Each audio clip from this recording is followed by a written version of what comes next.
ಅನುದಾನ ತಾರತಮ್ಯ ವಿಚಾರವಾಗಿ ಸರ್ಕಾರದ ವಿರುದ್ಧ ಸ್ವಪಕ್ಷೀಯ ಶಾಸಕರು ಬೇಸರ ಹೊರಹಾಕಿದ್ರು. ಮಧುಗಿರಿಗೆ 100 ಕೋಟಿ ಅನುದಾನ ಕೊಡ್ತೀರಾ, ನನ್ನ ಕ್ಷೇತ್ರಕ್ಕೆ ಯಾಕೆ ಅನುದಾನ ಕೊಡ್ತಾ ಇಲ್ಲ ಅಂತ ಶಾಸಕ ಕುಣಿಗಲ್ ರಂಗನಾಥ್ ಬೇಸರ ವ್ಯಕ್ತಪಡಿಸಿದ್ರು. ಈ ವೇಳೆ ಮಧ್ಯ ಪ್ರವೇಶಿಸಿದ ಪ್ರತಿಪಕ್ಷ ನಾಯಕ ಅಶೋಕ್ ಅವರು ಸಿಎಂ ಕುರ್ಚಿ ಮೇಲೆ ಕಣ್ಣಿಟ್ಟಿದ್ದಾರೆ ಅಂತ ಕಾಲೆಳೆದ್ರು.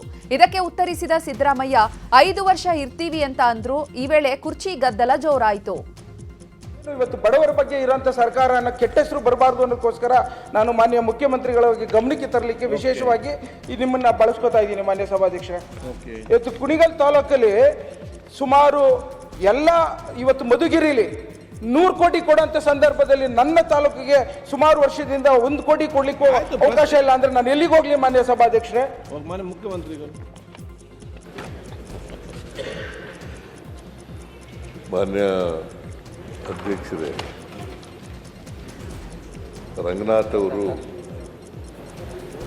ಬಹಳ ಆಕ್ರೋಶದಿಂದ ಕೆಲವು ವಿಚಾರಗಳನ್ನು ಪ್ರಸ್ತಾಪ ಮಾಡಿದ್ದಾರೆ.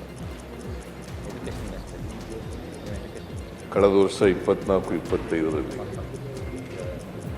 5,600 ಕೋಟಿ ಕಮ್ಮಿ ಬಡ್ಡಿ ದರದಲ್ಲಿ ನಬಾರ್ಡಿಂದ ಬರಬೇಕಾಗಿತ್ತು. ನಾವು ಬಂದಿದ್ದು ಕಡಿಮೆ ಆದದ್ದು 2,185 ಕೋಟಿ. 185 ಕೋಟಿ. ಅನುದಾನ ತಾರತಮ್ಯ ಆರೋಪ ಕುರಿತು ಉತ್ತರಿಸಿದ ಸಿದ್ದರಾಮಯ್ಯ, ನನ್ನ ಮೇಲೆ ವಿಶ್ವಾಸವಿಡಿ, ಅದನ್ನ ಸರಿಪಡಿಸೋಣ ಅಂತ ಹೇಳಿದ್ರು. ಈ ವೇಳೆ ಮತ್ತೆ ಮಾತು ಮುಂದುವರಿಸಿದ ವಿಪಕ್ಷ ನಾಯಕ ಅಶೋಕ್, ಬೇಕು ಅಂತ ತಾರತಮ್ಯ ಮಾಡಿದ್ರ ಹೇಗೆ ಅಂತ ಕೇಳಿದ್ರು. ಉರಿಯೋ ಬೆಂಕಿಗೆ ಉಪ್ಪು ಹಾಕೋಕೆ ಹೋಗಬೇಡಿ ನೀನು ಅಂತ ಅಶೋಕ್ಗೆ ಸಿಎಂ ತಿರುಗೇಟ್ಕೊಟ್ರು. ಇತ್ತ ಹಾಗಿದ್ರೆ ಉರಿತಾ ಇದೆಯಾ ಗ್ಯಾರಂಟಿ ಅಂತ ಅಶೋಕ್ ಸಿಎಂಗೆ ಕೌಂಟರ್ ಕೊಟ್ರು. ಅಶೋಕ್ ಮಾತಿಗೆ ಸುನಿಲ್ ಕೂಡ ಸಾಥ್ ಕೊಟ್ರು. ಮಧುಗಿರಿ ಪ್ರಸ್ತಾಪ ಮಾಡಿದ್ರು. ಮಧುಗಿರಿನಲ್ಲಿ ಅಲ್ಲಿ ಜಾಸ್ತಿ ಕೊಟ್ಟಿದ್ದಾರೆ, ಇಲ್ಲಿ ಕಡಿಮೆ ಕೊಟ್ಟಿದ್ದಾರೆ ಅಂತಕ್ಕಂಥ ಮಾತುಗಳನ್ನು. ಮಧುಗಿರಿನಲ್ಲಿ 26% SC ಜನಾಂಗದವ್ರು ಇದ್ದಾರೆ. ಕುಣಿಗಲ್ನಲ್ಲಿ ಬರೀ 8% ಮಾತ್ರ SC ಜನಾಂಗದವ್ರು ಇದ್ದಾರೆ. ಹಾಗಾಗಿ ಅಲ್ಲಿ ಸ್ವಲ್ಪ ಜಾಸ್ತಿ ಕೊಟ್ಟಿರ್ಬೋದು. ಈ ವರ್ಷ ಇದು ನಾರಾಯಣಸ್ವಾಮಿ ರಂಗನಾಥ್ ಹೇಳಿದಿರಲ್ಲ ಸರ್, ಕಾನೂನು ಪ್ರಕಾರವಾಗಿ ಏನು ಮಾಡಬೇಕು, ತಾರತಮ್ಯ ಆಗಿದ್ದರೆ ಆ ತಾರತಮ್ಯನ ನಿವಾರಣೆ ಮಾಡ್ತಕ್ಕಂಥ ಕೆಲಸವನ್ನು ಮುಂದಿನ ವರ್ಷದಿಂದ ಮಾಡ್ತೀವಿ ಅಂತಕ್ಕಂಥ ಮಾತುಗಳನ್ನು ಈ ಸಂದರ್ಭದಲ್ಲಿ ಹೇಳಿ. ರಂಗನಾಥ್ ನನ್ನ ಮೇಲೆ ವಿಶ್ವಾಸ ಇದೆ ಸರ್. ಎಲ್ಲ ತಾರತಮ್ಯ ಏನಾಗಿದೆ ಅದನ್ನೆಲ್ಲ ಸರ್ ಮೊದಲಿನ ಹೆಜ್ಜೆಲ್ಲ ಏರ್ ಚೇಂಜ್ ಮಾಡಿಸಿ ಸರ್. 2-3 ವರ್ಷದಿಂದ ಇದ್ದಾನೆ, ಅವನೇ ತೊಂದರೆ ಕೊಡ್ತಾ ಇರೋದು ಸರ್. ಆಯ್ತು, ಮತ್ತೆ ಹೇಳಿ ರಂಗನಾಥ್ ಮಾಡ್ಕೊಡ್ತೀನಿ. ಥ್ಯಾಂಕ್ ಯು ಅಂತ ತಾರತಮ್ಯ ಮಾಡಿದ್ರೆ ಇಲ್ಲ. ವಿಧಾನಸಭೆಯಲ್ಲಿ ಸಿಎಂ ಸ್ಥಾನ ನಾಯಕತ್ವದ ಬಗ್ಗೆ ಜಟಾಪಟಿ ನಡೀತಾ ಇದ್ರೆ ಡಿಸಿಎಂ ಡಿಕೆ ಶಿವಕುಮಾರ್ ಮಾತ್ರ ಸೈಲೆಂಟ್ ಆಗಿದ್ರು. ಪ್ರತಿಪಕ್ಷಗಳ ಟೀಕೆಗೆ ಸಿಎಂ ಸಿದ್ದರಾಮಯ್ಯ ಎಚ್ಚರಿಕೆಯಿಂದಲೇ ಉತ್ತರ ನೀಡ್ತಾ ಇದ್ರು. ಹೈಕಮಾಂಡ್ ಹೇಳೋವರೆಗೂ ಕೂಡ ಮುಖ್ಯಮಂತ್ರಿ ಅಂತಾನೂ ಕೂಡ ತಿರುಗೇಟು ನೀಡಿದ್ರು. ಆದ್ರೆ ಎಲ್ಲವನ್ನ ನೋಡ್ಕೊಂಡು ಲೈಟ್ ಸ್ಮೈಲ್ ಮಾಡಿಕೊಂಡು ಡಿಕೆಶಿ ಇದ್ರು. ಸವದಿ ಬಳಿ ಒಮ್ಮೆ, ಪೊನ್ನಣ್ಣ ಬಳಿ ಮತ್ತೊಮ್ಮೆ ಕೂತು ಎಲ್ಲವನ್ನ ಕೂಡ ನೋಡ್ತಾ ಇದ್ದಂತಹ ಡಿಕೆಶಿ ನಗ್ತಾ ಇದ್ರು. ಸರ್ಕಾರಕ್ಕೆ ಅಭಿವೃದ್ಧಿ ಅಂದ್ರೆ ಏನು ಅಂತ ಗೊತ್ತಿಲ್ಲ ಅಂತ ಕೇಂದ್ರ ಸಚಿವ ಎಚ್ ಡಿ ಕುಮಾರಸ್ವಾಮಿ ವಾಗ್ದಾಳಿ ನಡೆಸಿದರು. ಮಂಡ್ಯದಲ್ಲಿ ಮಾತನಾಡಿದವರು, ಸರ್ಕಾರಕ್ಕೆ ನಾಡಿನ ಜನತೆಯ ತೆರಿಗೆ ಹಣ ಮಾತ್ರ ಗೊತ್ತು, ಲೂಟಿ ಮಾಡುವುದೇ ಅಭಿವೃದ್ಧಿ ಅಂತ ತಿಳಿದುಕೊಂಡಿದ್ದಾರೆ ಅಂತ ಸಿಎಂ ಸಿದ್ದರಾಮಯ್ಯ ಹಾಗೂ ಡಿಸಿಎಂ ಡಿಕೆಶಿ ವಿರುದ್ಧ ಕಿಡಿಕಾರಿದರು. ನಾನು ಗೃಹಲಕ್ಷ್ಮಿ ಕಾರ್ಯಕ್ರಮ ಹಣ ಕೊಡ್ತಿದ್ದಾರೋ ಬಿಡ್ತಿದ್ದಾರೋ ಅದಕ್ಕಿಂತ ಹೆಚ್ಚಾಗಿ ಬ್ರದರ್, ಇವತ್ತು ಕಳೆದ 2 ವರ್ಷ ಈ ಸರ್ಕಾರ ಬಂದ ನಂತರ ರಾಜ್ಯದಲ್ಲಿ 2,800 ರೈತ ಕುಟುಂಬಗಳ ಆತ್ಮಹತ್ಯೆಯಾಗಿದೆ. ಇತ್ತೀಚೆಗೆ ಅದರ ಬಗ್ಗೆ ಯಾರೂ ಗಮನ ಹರಿಸ್ತಾ ಇಲ್ಲ. ಇದು ಈ ಸರ್ಕಾರ ಗೃಹಲಕ್ಷ್ಮಿ ಯೋಜನೆ, ಪಂಚ ಗ್ಯಾರಂಟಿಗಳನ್ನು ಕೊಡ್ತಕ್ಕಂಥದ್ರ ಮುಖಾಂತರ ರೈತರ ಪರಿಸ್ಥಿತಿ ಎಲ್ಲಿಗೆ ತಂದಿಟ್ಟಿದ್ದಾರೆ ಅನ್ನೋದು ಮತ್ತೆ ಪುನಃ ನೀವು ನೋಡ್ತಾ ಇದ್ದೀರಿ. ಸಾಲ ಏನು ಕೊಟ್ಟಿಲ್ಲ, ಹೊಸದಾಗಿ ಆ ಬುಕ್ಸ್ ಆಫ್ ಅಕೌಂಟ್ನಲ್ಲಿ ಇರ್ತಕ್ಕಂಥದ್ದನ್ನು ಅಲ್ಲಿ ತಿದ್ಕೊಂಡು ಇಟ್ಕೊಂಡು ಕೂತ್ಕೊಂಡಿದ್ದಾರೆ. ಅದಕ್ಕೆ ಒಟ್ಟೊಟ್ಟಿಗೆ 3 ತಿಂಗಳು 4 ತಿಂಗಳು ಯಾರು ಚುನಾವಣೆ ಬಂದಾಗ, ಈಗ ಜಿಲ್ಲಾ ಪಂಚಾಯತಿ ತಾಲೂಕು ಪಂಚಾಯತಿ ಚುನಾವಣೆ ನಡೆಸಬೇಕಾದ ಅನಿವಾರ್ಯತೆ ಬಂದರೆ ಆಗ 4-5 ತಿಂಗಳು ಒಟ್ಟಿಗೆ ಸೇರಿ ಕೊಟ್ಟರೆ ಓಟ್ ಹಾಕ್ತಾರೆ ಅಂತ ಅವ್ರ ತಲೆ ಹೊಡೆದ. ನನಗೆ ಅವ್ರ ಸವಾಲುಗಳು ಅವೆಲ್ಲ ಅವಶ್ಯಕತೆ ಇಲ್ಲ. ನನ್ನ ಕೆಲಸ ಏನು ಮಾಡಬೇಕು ನಾನು ಮಾಡ್ತೀನಿ. ಅಭಿವೃದ್ಧಿ ಅಂದರೆ ಏನು ಅನ್ನೋದೇ ಚಿಂತೆ ಗೊತ್ತಿಲ್ಲ. ಇವ್ರಿಗೆ ಗೊತ್ತಿರತಕ್ಕಂಥದ್ದು ನಾಡಿನ ಜನತೆಯ ತೆರಿಗೆ ಹಣ ಲೂಟಿ ಮಾಡೋದು ಅಭಿವೃದ್ಧಿ ಅಂತ ತಿಳ್ಕೊಂಡು. ಚಿಕ್ಕಬಳ್ಳಾಪುರದಲ್ಲಿ ಕೇಂದ್ರ ಸಚಿವ ಕುಮಾರಸ್ವಾಮಿ ಸಿಎಂ ಆಗಲೆಂದು ವಿಶೇಷ ಪೂಜೆ ಮಾಡಲಾಗಿದೆ. ಕುಮಾರಸ್ವಾಮಿ ಹುಟ್ಟುಹಬ್ಬದ ಪ್ರಯುಕ್ತ ಮತ್ತು ಮುಂದಿನ ಮುಖ್ಯಮಂತ್ರಿಯಾಗಬೇಕು ಅಂತ ಜೆಡಿಎಸ್ ಮುಖಂಡರು ಆಂಜನೇಯ ದೇವಸ್ಥಾನದಲ್ಲಿ ವಿಶೇಷ ಪೂಜೆ ನೆರವೇರಿಸಿದ್ರು. ಈ ವೇಳೆ ಕೇಕ್ ಕತ್ತರಿಸಿ ಅನ್ನದಾನ ಮಾಡೋ ಮೂಲಕ ಹುಟ್ಟುಹಬ್ಬ ಆಚರಿಸಿದ್ರು. ಜೆಡಿಎಸ್ ಜಿಲ್ಲಾಧ್ಯಕ್ಷ ಮುಕ್ತಾ ಮುನಿಯಪ್ಪ ನೇತೃತ್ವದಲ್ಲಿ ಪೂಜೆ ನೆರವೇರಿಸಲಾಯಿತು. ಕಾಂಗ್ರೆಸ್ನಲ್ಲಿ ಕುರ್ಚಿ ಕದನದ ನಡುವೆ ದಲಿತ ಸಿಎಂ ಕೂಗು ಕೂಡ ಹೆಚ್ಚಾಗಿದೆ. ತುಮಕೂರಲ್ಲಿ ಗೃಹ ಸಚಿವ ಡಾಕ್ಟರ್ ಜಿ ಪರಮೇಶ್ವರ್ಗೆ ಸಿಎಂ ಸ್ಥಾನ ನೀಡಬೇಕು ಅಂತ ಒತ್ತಾಯ ಕೇಳಿಬಂದಿದೆ. ಶಿರಾದಲ್ಲಿ ಪರಂಗೆ ಸಿಎಂ ಸ್ಥಾನ ನೀಡಬೇಕು ಅಂತ ಹಕ್ಕೊತ್ತಾಯ ಸಮಾವೇಶ ನಡೆಯಿತು. ಈದ್ಗಾ ಸರ್ಕಲ್ನಿಂದ ಪ್ರವಾಸಿ ಮಂದಿರದವರೆಗೆ ರ್ಯಾಲಿ ಕೂಡ ನಡೆಸಲಾಯಿತು. ಶಿರಾ ತಾಲೂಕಿನ ವಿವಿಧ ಮಠಾಧೀಶರು, ನೂರಾರು ದಲಿತ ಮುಖಂಡರು, ಮಹಿಳೆಯರು ಕೂಡ ಭಾಗಿಯಾಗಿದ್ದರು.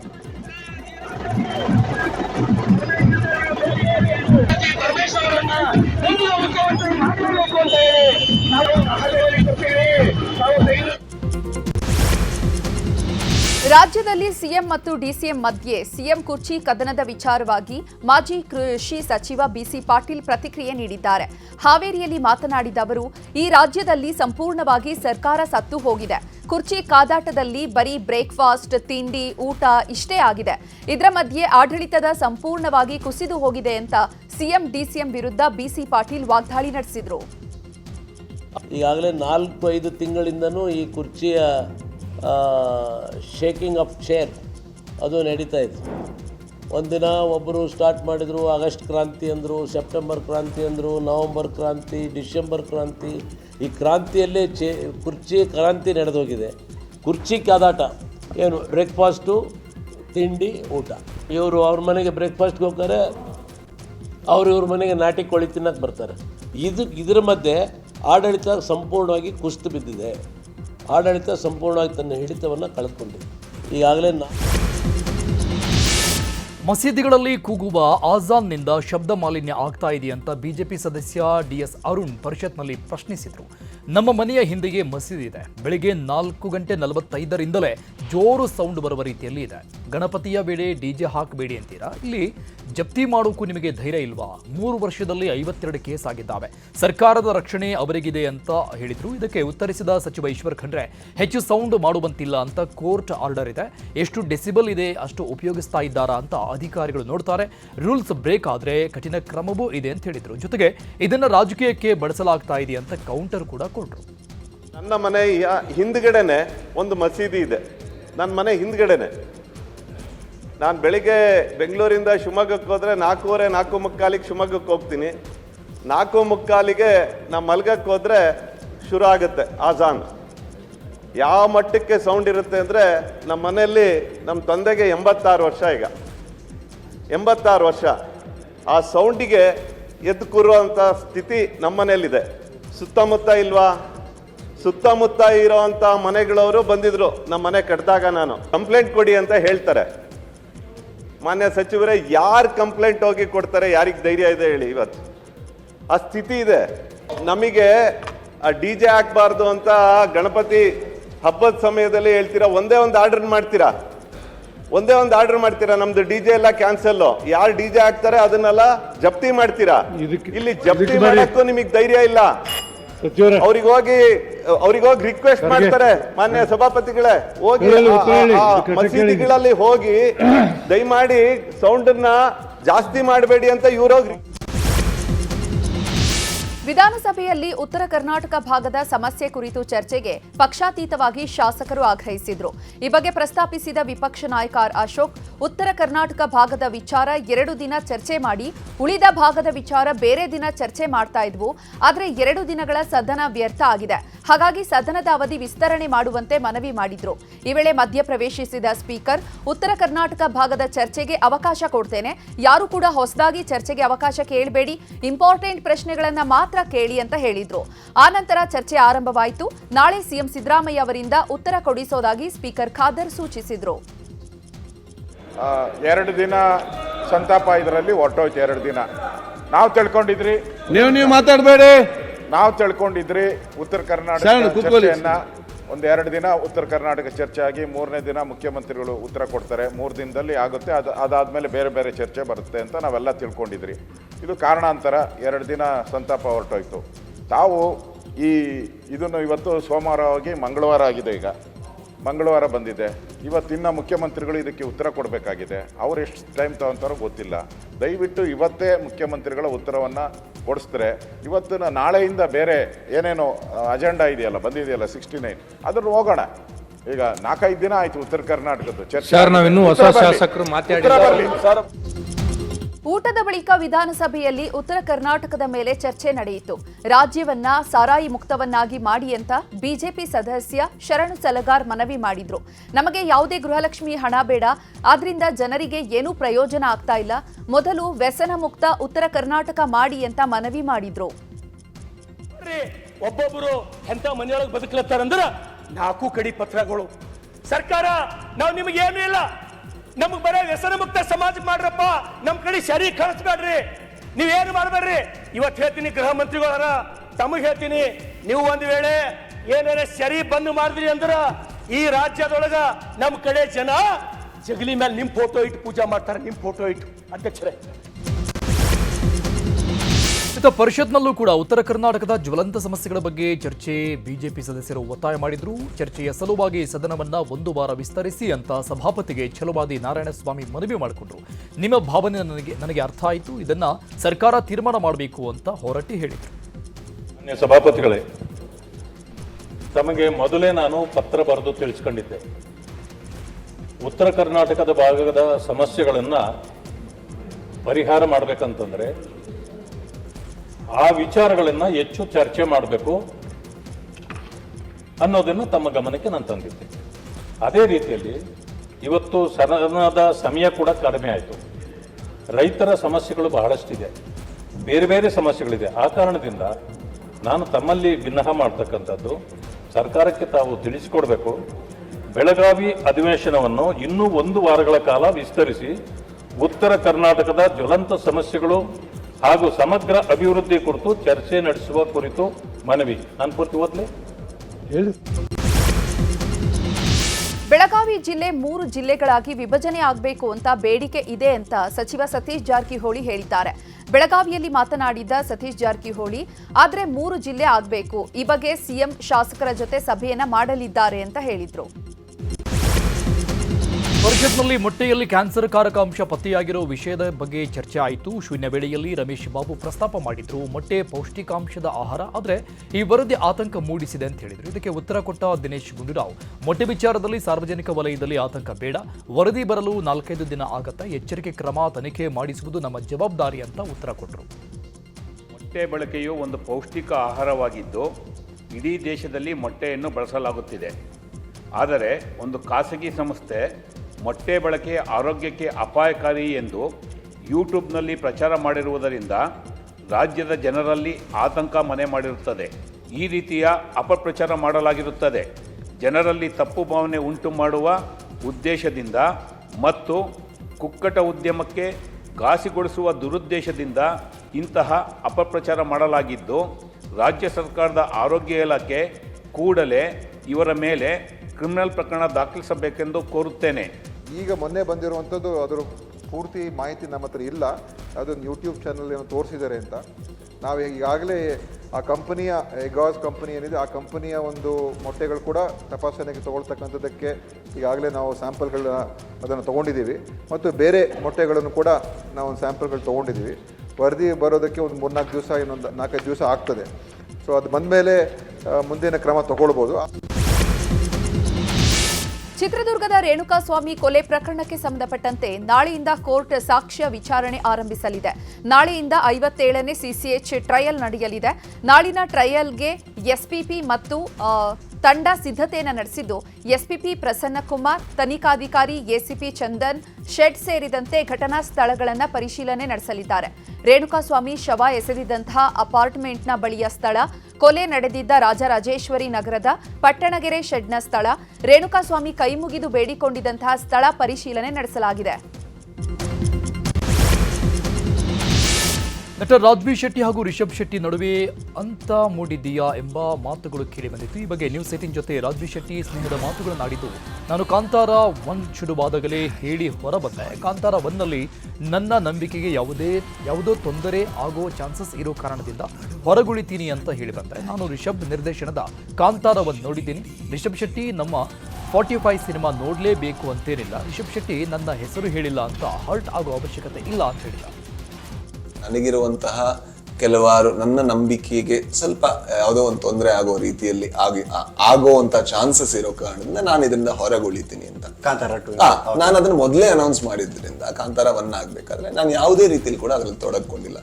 ಈಗ ನಾನು ಆ ರೀತಿ ಹೊರಗೆ ಬಂದ ಮೇಲೆ ಮತ್ತೆ ನಾನು ಹೋಗಿ ಏನೋ ಒಂದು ಪ್ರಮೋಟ್ ಮಾಡೋದು, ಮತ್ತೆ ಅದ್ರ ಬಗ್ಗೆ ಮಾತಾಡೋದು, ಅದು ನನಗೆ ಸರಿ ಕಾಣಿಸಿಲ್ಲ. ಹಾಗಾಗಿ ನಾನು ಹೊರಗಿದ್ದೆ ಬಿಟ್ರೆ ಅದು ನಾನು ಮೊದಲೇ ಹೇಳಿದ್ದೆ. ಎಲ್ಲರೂ ಕೂಡ ಅವರವರ ಒಂದು ಜರ್ನಿಯಲ್ಲಿ ಬೇರೆ ಬೇರೆ ಪಾತಲ್ಲಿರೋ ಕಾರಣದಿಂದಾಗಿ ನಾವೀಗ ಕೋಆರ್ಡಿನೇಷನ್ ಆಗುವಂಥದ್ದು, ಕೊಲಾಬ್ರೇಟ್ ಆಗುವಂಥದ್ದು ಏನೂ ಇಲ್ಲ ಈಗ ಸದ್ಯಕ್ಕೆ. ರಾಜ್ಯದ 6 ಜಿಲ್ಲೆಗಳ ಸರ್ಕಾರಿ ಕಚೇರಿಗಳಿಗೆ ಬಾಂಬ್ ಬೆದರಿಕೆ ಹಾಕಲಾಗಿದೆ. ನಿನ್ನೆ ಹಾಸನ, ಗದಗದ ಡಿಸಿ ಕಚೇರಿ, ಮಂಗಳೂರು ಆರ್ಟಿಒ ಕಚೇರಿಗೆ ಬೆದರಿಕೆ ಹಾಕಲಾಗಿತ್ತು. ಇಂದು ವಿಜಯಪುರ ಡಿಸಿ ಕಚೇರಿಗೆ ಬಾಂಬ್ ಬೆದರಿಕೆಯ ಇಮೇಲ್ ಕಳಿಸಲಾಗಿದೆ. ಪೊಲೀಸರು ಶ್ವಾನದಳದಿಂದ ಡಿಸಿ ಕಚೇರಿ ಪರಿಶೀಲನೆ ನಡೆಸುತ್ತಿದ್ದಾರೆ. ಜೊತೆಗೆ ಇಮೇಲ್ ಐಡಿ ಪರಿಶೀಲಿಸಲು ಪೊಲೀಸರು ತನಿಖೆಯನ್ನು ನಡೆಸುತ್ತಿದ್ದಾರೆ. ಇತ್ತ ದಾವಣಗೆರೆ ಜಿಲ್ಲಾಧಿಕಾರಿ ಕಚೇರಿಗೂ ಕೂಡ ಹುಸಿ ಬಾಂಬ್ ಬೆದರಿಕೆ ಹಾಕಲಾಗಿದೆ. ಜಿಲ್ಲಾಧಿಕಾರಿ ಇಲಾಖೆಯ ಮೇಲ್ಗೆ ಹುಸಿ ಬಾಂಬ್ ಬೆದರಿಕೆ ಕಳಿಸಲಾಗಿದೆ. ತಕ್ಷಣ ವಿಚಾರವನ್ನ ಡಿಸಿ ಗಂಗಾಧರ ಸ್ವಾಮಿ ಎಸ್ಪಿಗೆ ಮಾಹಿತಿ ನೀಡಿದ್ದಾರೆ. ಬಾಂಬ್ ನಿಷ್ಕ್ರಿಯ ದಳ ಆಗಮಿಸಿದ್ದು 40ಕ್ಕೂ ಅಧಿಕ ಕೊಠಡಿಗಳ ಪರಿಶೀಲನೆ ನಡೆಸಲಾಗಿದೆ. ಹಾಗೇನೆ ತುಮಕೂರು ಜಿಲ್ಲಾಧಿಕಾರಿ ಕಚೇರಿಗೂ ಬಾಂಬ್ ಬೆದರಿಕೆ ಬಂದಿದೆ. ಇಮೇಲ್ ಮೂಲಕ ಡಿಸಿ ಕಚೇರಿಗೆ ಬಾಂಬ್ ಬೆದರಿಕೆ ರವಾನೆ ಮಾಡಲಾಗಿದೆ. ಬಾಂಬ್ ಬೆದರಿಕೆ ಹಿನ್ನೆಲೆಯಲ್ಲಿ ಬಿಗಿ ಭದ್ರತೆ ಒದಗಿಸಲಾಗಿದ್ದು, ಒಬ್ಬೊಬ್ಬರನ್ನೇ ಚೆಕಿಂಗ್ ಮಾಡಿ ಒಳಗೆ ಬಿಡಲಾಗ್ತಾ ಇದೆ. ಮತ್ತೊಂದು ಕಡೆ ಪ್ರಗತಿ ಪರಿಶೀಲನಾ ಸಭೆ ಹಾಗೂ ಭೂಸ್ವಾಧೀನ ಸಭೆ ರದ್ದು ಮಾಡಲಾಯಿತು.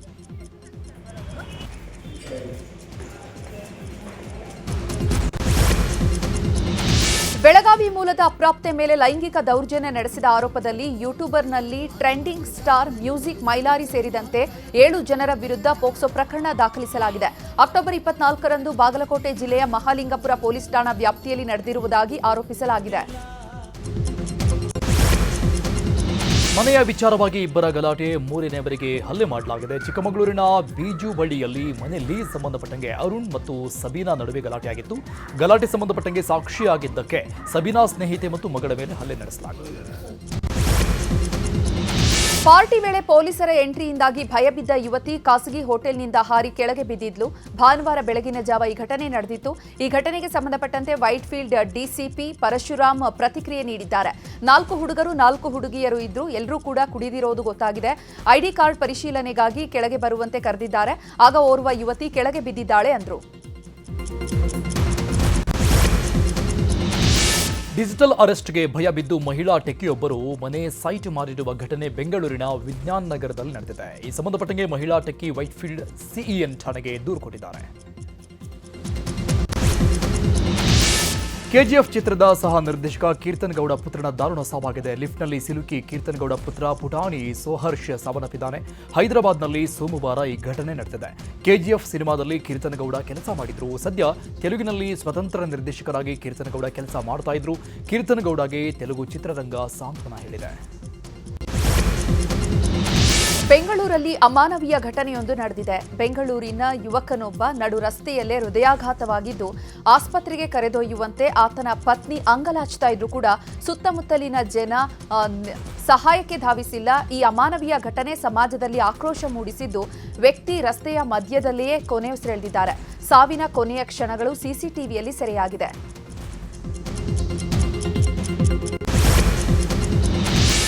ಕೆಂಪೇಗೌಡ ಅಂತಾರಾಷ್ಟ್ರೀಯ ವಿಮಾನ ನಿಲ್ದಾಣದಲ್ಲಿ ಯೆಲ್ಲೋ ಬೋರ್ಡ್ ಕಾರುಗಳಿಗೆ ಪಾರ್ಕಿಂಗ್ ಶುಲ್ಕ ಖಂಡಿಸಿ ಇವತ್ತು ಚಾಲಕರು ಪ್ರತಿಭಟನೆ ಮಾಡಿದರು. ಅಗ್ರಿಗೇಟರ್ ಕಂಪನಿಗಳ ಗಾಡಿ ತಡೆದು ಪ್ರತಿಭಟನಾಕಾರರು ಮುತ್ತಿಗೆಗೆ ಯತ್ನ ನಡೆಸಿದರು.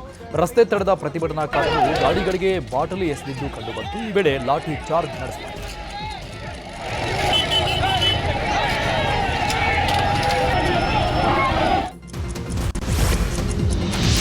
ಕೊಪ್ಪಳದಲ್ಲಿ ಮಧ್ಯಾಹ್ನದ ಬಿಸಿಯೂಟದಲ್ಲಿ ಹುಳು ಕಂಡು ಬಂದ ಹಿನ್ನೆಲೆಯಲ್ಲಿ ಬಿಸರಳ್ಳಿಯ ನೃಪತುಂಗ ಅನುದಾನಿತ ಶಾಲೆಗೆ ಜಿಲ್ಲಾಧಿಕಾರಿ ಡಾಕ್ಟರ್ ಸುರೇಶ್ ಇಟ್ನಾಳ್ ಭೇಟಿ ನೀಡಿದರು. ಈ ವೇಳೆ ಮಕ್ಕಳ ಜೊತೆಗೆ ಗಿಡದ ನೆರಳಲ್ಲಿ ಊಟ ಸವಿದರು. ತಮ್ಮ ಊಟದ ತಟ್ಟೆಯನ್ನು ತಾವೇ ತೊಳೆದು ಡಿಸಿ ಊಟ ಕುಳಿತುಕೊಂಡರು.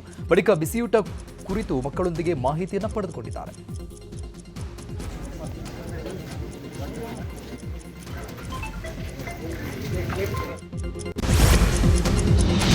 ಮಳವಳ್ಳಿಗೆ ಬಂದಿಳಿದ ರಾಷ್ಟ್ರಪತಿ ದ್ರೌಪದಿ ಮುರ್ಮು ಅವರನ್ನ ಹೂಗುಚ್ಛ ನೀಡಿ ರಾಷ್ಟ್ರಪತಿಗಳನ್ನ ಸ್ವಾಗತ ಮಾಡಲಾಯಿತು ಮತ್ತು ಕೇಂದ್ರ ಸಚಿವ ಕುಮಾರಸ್ವಾಮಿ, ಮಂಡ್ಯ ಜಿಲ್ಲಾ ಉಸ್ತುವಾರಿ ಸಚಿವ ಚಲುವರಾಯಸ್ವಾಮಿ ಸ್ವಾಗತಿಸಿದರು. ಮಳವಳ್ಳಿ ಪಟ್ಟಣದ ಶಾಂತಿ ಕಾಲೇಜು ಮುಂಭಾಗದಲ್ಲಿ ವೇದಿಕೆ ಕಾರ್ಯಕ್ರಮವನ್ನು ಏರ್ಪಾಡು ಮಾಡಲಾಗಿತ್ತು. ಸುತ್ತೂರು ಮಠದ ಶಿವರಾತ್ರಿ ದೇಶಿಕೇಂದ್ರ ಸ್ವಾಮೀಜಿ ನೇತೃತ್ವದಲ್ಲಿ ಕಾರ್ಯಕ್ರಮ ನಡೆಯಲಿದೆ. ಇಂದಿನಿಂದ ಡಿಸೆಂಬರ್ 22ರವರೆಗೆ 7 ದಿನಗಳ ಕಾಲ ಬೃಹತ್ ಸಮಾರಂಭ ನಡೆಯಲಿದೆ. ಕಾರ್ಯಕ್ರಮದ ಬಳಿಕ ಮಾತನಾಡಿದ ಸುತ್ತೂರು ದ್ರೌಪದಿ ಮುರ್ಮು ಪರಂಪರೆ ನಾಡಿಗೆ ನೀಡಿರುವಂತಹ ಕೊಡುಗೆಯನ್ನು ಸ್ಮರಿಸಿದರು. Celebrate the Jayanti of Adi Jagat Guru Sri Shiv Yogi Mahaswamiji. Feel deeply blessed to participate in this historic occasion that honors the great saint. His life, vision and teachings continue to inspire and guide countless people after more than 1,000 years. Football ದಂತಕಥೆ Lionel Messi ಕಾರ್ಯಕ್ರಮದಲ್ಲಿ ದಾಂಧಲೆ ಮತ್ತು ಅವ್ಯವಸ್ಥೆ ಪ್ರಕರಣ ಕುರಿತಂತೆ ಪಶ್ಚಿಮ ಬಂಗಾಳ ಕ್ರೀಡಾ ಸಚಿವರ ತಲೆದಂಡವಾಗಿದೆ. ಘಟನೆಯ ಹೊಣೆ ಹೊತ್ತು ಅರೂಪ್ ಬಿಸ್ವಾಸ್ ಸಚಿವ ಸ್ಥಾನಕ್ಕೆ ರಾಜೀನಾಮೆ ಕೊಟ್ಟಿದ್ದಾರೆ. ಮುಖ್ಯಮಂತ್ರಿ ಮಮತಾ ಬ್ಯಾನರ್ಜಿ ಪತ್ರ ಬರೆದಿರುವ ಬಿಸ್ವಾಸ್ ತಮ್ಮನ್ನ ಕ್ರೀಡಾ ಇಲಾಖೆಯ ಜವಾಬ್ದಾರಿಯಿಂದ ಬಿಡುಗಡೆ ಮಾಡುವಂತೆ ಮನವಿ ಮಾಡಿಕೊಂಡಿದ್ದಾರೆ. ಕೋಲ್ಕತ್ತಾದ ಸಾಲ್ಟ್ ಲೇಕ್ ಕ್ರೀಡಾಂಗಣದಲ್ಲಿ ಫುಟ್ಬಾಲ್ ದಂತಕಥೆ ಲಿಯೋನೆಲ್ ಮೆಸ್ಸಿ ಭಾಗವಹಿಸಿದ ಕಾರ್ಯಕ್ರಮದಲ್ಲಿ ಫ್ಯಾನ್ಸ್ ದಾಂಧಲೆ ಮಾಡಿದ್ರು. ಇದರಿಂದ ಟಿಎಂಸಿ ನೇತೃತ್ವದ ರಾಜ್ಯ ಸರ್ಕಾರ ತೀವ್ರ ಟೀಕೆಗೆ ಗುರಿಯಾಗಿತ್ತು. 2026ರ ಐಪಿಎಲ್ನ ಮಿನಿ ಹರಾಜು ಅಬುದಾಬಿಯಲ್ಲಿ ನಡೀತಾ ಇದೆ. ಖಾಲಿ ಇರುವಂತಹ 77 ಸ್ಥಾನಗಳನ್ನು ಭರ್ತಿ ಮಾಡಲು ಒಟ್ಟು 369 ಆಟಗಾರರ ಹರಾಜು ನಡೀತಾ ಇದೆ. 10 ತಂಡಗಳು ಸೇರಿದಂತೆ 237 ಕೋಟಿ ಹಣ ಬಾಕಿ ಉಳಿಸಿಕೊಂಡಿದೆ. ಮುಂಬೈ ಇಂಡಿಯನ್ಸ್ 2.75 ಕೋಟಿ ಹಣದೊಂದಿಗೆ ಹರಾಜಿನಲ್ಲಿ ಭಾಗವಹಿಸಿದ್ರೆ ಕೆಕೆಆರ್ ಟೀಮ್ 64 ಕೋಟಿ ಹಣದೊಂದಿಗೆ ಬಿಡ್ ಮಾಡ್ತಾ ಇದೆ. ಕೆಕೆಆರ್ ತಂಡಕ್ಕೆ ಕ್ಯಾಮೆರೂನ್ ಗ್ರೀನ್ 25.20 ಕೋಟಿ ಸೇಲ್ ಆಗಿದ್ದಾರೆ. ಮುಂಬೈ ಇಂಡಿಯನ್ಸ್ಗೆ ಕ್ವಿಂಟನ್ ಡಿ ಕಾಕ್ 1 ಕೋಟಿಗೆ ಹರಾಜಾಗಿದ್ದಾರೆ. 7 ಕೋಟಿಗೆ ವೆಂಕಟೇಶ್ ಅಯ್ಯರ್ ಆರ್ಸಿಬಿ ಸೇಲ್ ಆಗಿದ್ದಾರೆ. ಚಿನ್ನಸ್ವಾಮಿ ಸ್ಟೇಡಿಯಂನಲ್ಲಿ ಮುಂದಿನ ಐಪಿಎಲ್ ಉದ್ಘಾಟನೆಗೆ ಸಿದ್ಧತೆ ಮಾಡಲಾಗುತ್ತೆ ಅಂತ ಕರ್ನಾಟಕ ಕ್ರಿಕೆಟ್ ಮಂಡಳಿ ಅಧ್ಯಕ್ಷ ವೆಂಕಟೇಶ್ ಪ್ರಸಾದ್ ಸ್ಪಷ್ಟನೆ ಕೊಟ್ಟಿದ್ದಾರೆ. ಆರ್ಸಿಬಿ ವಿಜಯೋತ್ಸವದ ಕಾಲ್ತುಳಿತದಿಂದ ಸ್ಟೇಡಿಯಂ ಬಂದ್ ಆಗಿತ್ತು. ಈಗ ರಾಜ್ಯ ಸರ್ಕಾರದಿಂದ ಒಪ್ಪಿಗೆ ಸಿಕ್ಕಿದೆ. ಬಿಸಿಸಿಐನಲ್ಲಿ ಚರ್ಚೆ ಆಗ್ತಾ ಇದ್ದು ಶೀಘ್ರದಲ್ಲೇ ಐಪಿಎಲ್ ಉದ್ಘಾಟನೆ ದಿನಾಂಕ ಘೋಷಣೆ ಮಾಡ್ತೀವಿ ಅಂತ ವೆಂಕಟೇಶ್ ಪ್ರಸಾದ್ ಹೇಳಿದ್ದಾರೆ. ಕೆಲಸದ ಒತ್ತಡ, ರಜೆ ಸಿಗದ ಹಿನ್ನೆಲೆ ಆನ್ಲೈನ್ ವಿಡಿಯೋ ಕಾಲ್ ಮೂಲಕ ವಧುವರರು ಎಂಗೇಜ್ಮೆಂಟ್ ಮಾಡಿಕೊಂಡಿದ್ದಾರೆ. ಉಡುಪಿಯ ಸರಸ್ವತಿ ಭವನದಲ್ಲಿ ಮೇಘ ಎಂಬ ಯುವತಿ, ಕೆನಡಾದಲ್ಲಿರುವಂತಹ ಯುವಕ ಮಾಗಡಿ ತಾಲೂಕಿನ ಚಕ್ರಭಾವಿ ಗ್ರಾಮದ ಯುವಕನೊಂದಿಗೆ ನಿಶ್ಚಿತಾರ್ಥವಾಗಿದೆ.